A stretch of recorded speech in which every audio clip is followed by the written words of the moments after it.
Tadam! Surprise! C'est Noël, c'est Noël, c'est Noël! On fait de la poitrine de dinde au canneberge et au pistache. Et oui, je suis transformé en lutin.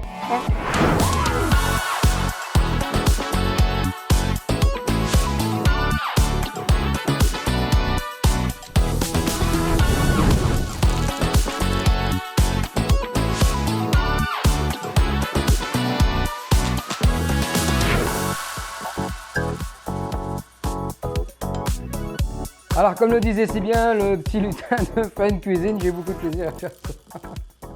Donc, un petit clin d'œil jovial pour le temps des fêtes, pour ce Noël. Bien excité, bien énervé avec ça.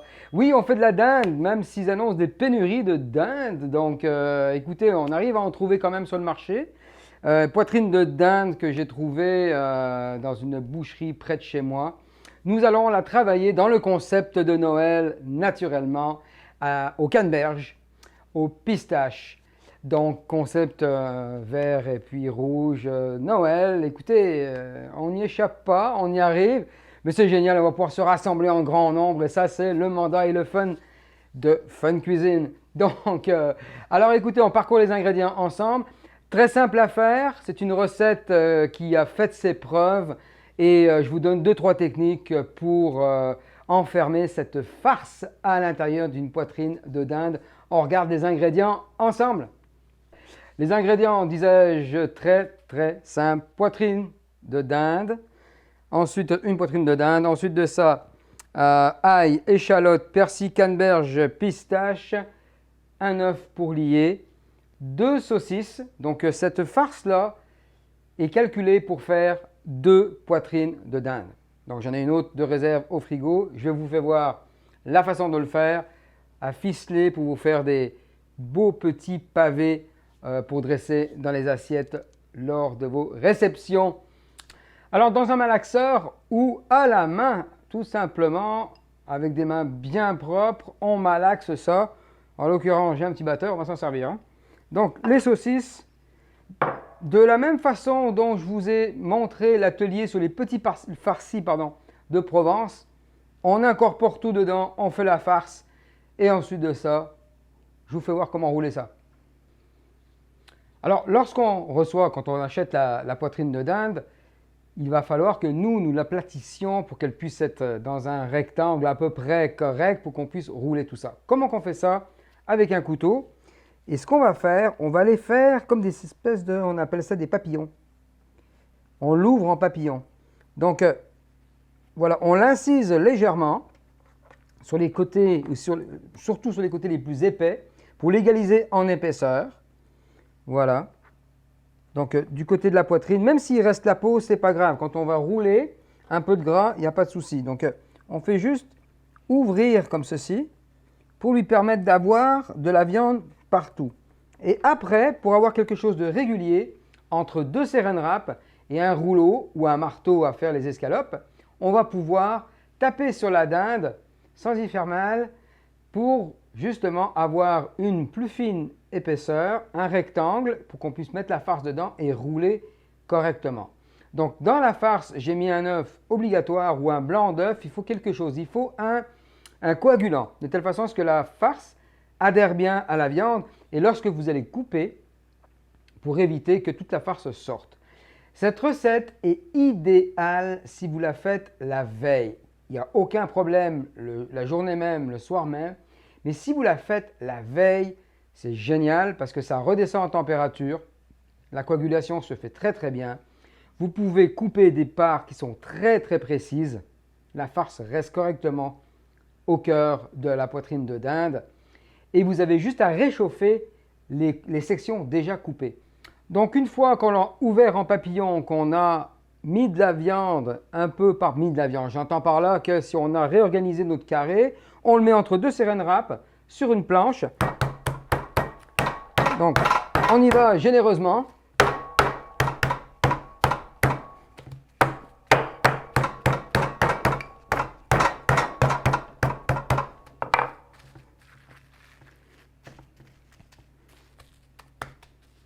Donc voilà, j'ai aplati régulièrement, un dernier petit coup aux extrémités, ici correctement, pour faire la soudure.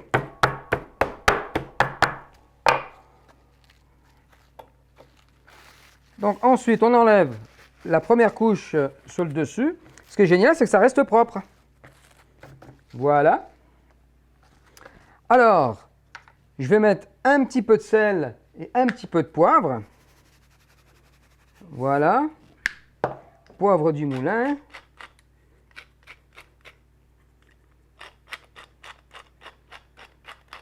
Il est très très fin.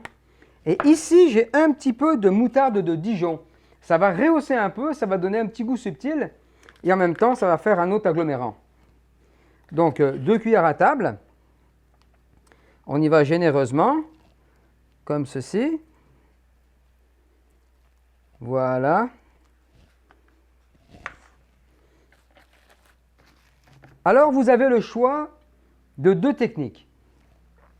J'entends par là que la farce, on peut la mettre sur une section ici de boudin pour faire vraiment un cylindre au milieu de la poitrine, ou vous pouvez étaler de la farce partout pour que ça fasse justement une spirale. Donc, je vous laisse aller. L'important, c'est que vous laissiez une bordure de dégagement pour la soudure. Ça, c'est bien important. Donc, moi, j'aime bien l'idée d'avoir un noyau au centre, parce que la thématique étant de rouge et vert pour Noël, on va l'avoir davantage de cette manière-là. Donc, voici. Alors, étant donné que la recette, comme je vous disais, est pour 2 belles poitrines, je vais en garder pour l'autre poitrine. Alors, je m'assure qu'elle est bien partout, régulièrement. Voilà. Et là vient le temps de rouler. On va s'essuyer un peu les mains. Vient le temps de rouler. Alors, on se sert du saran wrap, du film alimentaire. On va faire un premier tour. On va aller ici, donner l'esquisse du boudin. Ensuite, voilà. On va aller raccorder tout ça. Et avec le plastique, on est capable de serrer parce que la dinde, c'est quand même, la poitrine, c'est quand même collant. Donc, voilà. Alors, ce qu'on va faire, c'est que, ensuite de ça, on va enlever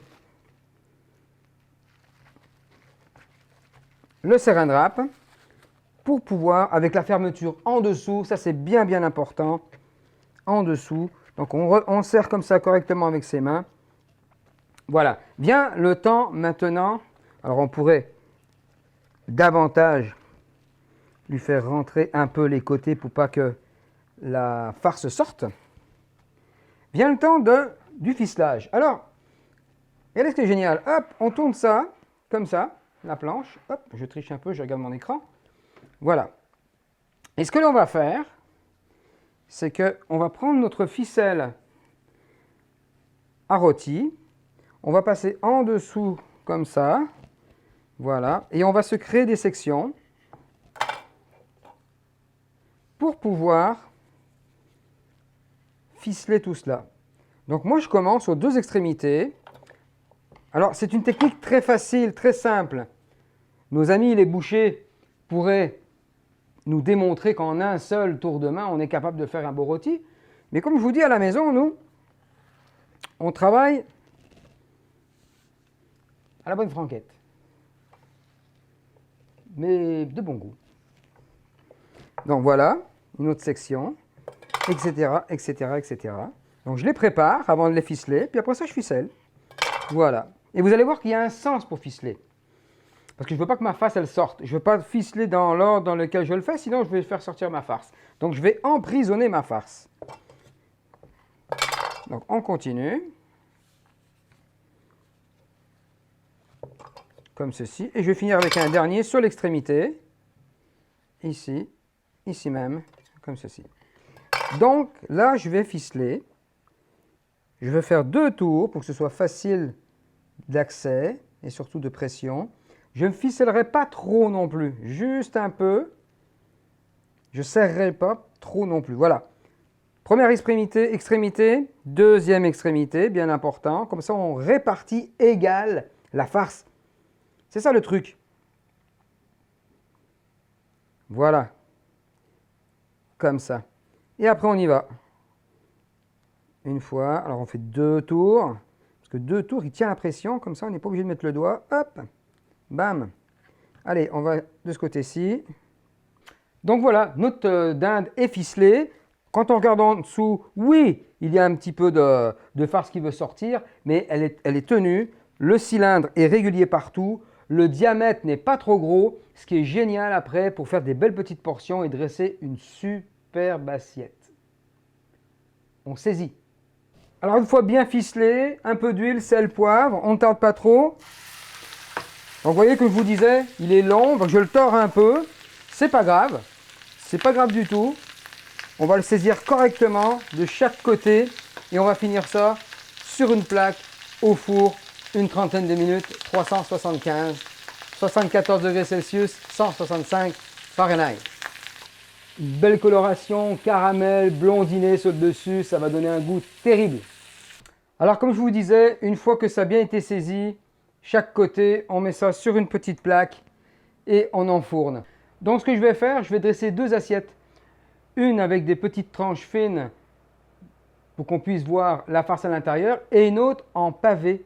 Donc un seul morceau dans les assiettes, ce qui peut être vraiment intéressant également, qui donne une note un peu plus gastronomique. Alors mes amis, on est prêt à dresser. Donc 2 sortes de dressage et vous déciderez laquelle vous plaît. Donc voilà, une belle petite tombée de légumes avec beaucoup de couleurs également. Voilà, j'aime bien mettre un peu de curcuma dans mes légumes, ça leur donne de la vivacité, de la couleur, de l'amour. Donc voilà une déclinaison de l'assiette avant de saucer. Voilà, on aime les légumes comme ceci.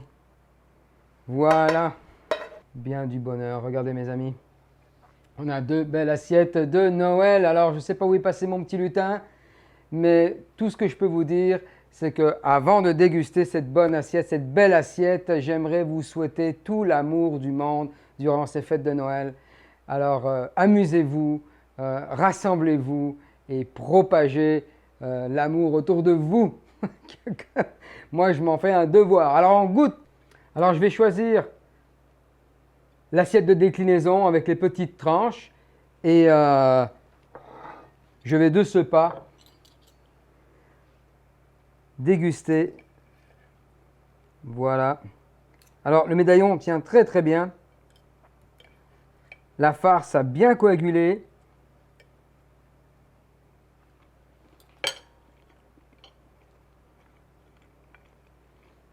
C'est du bonheur.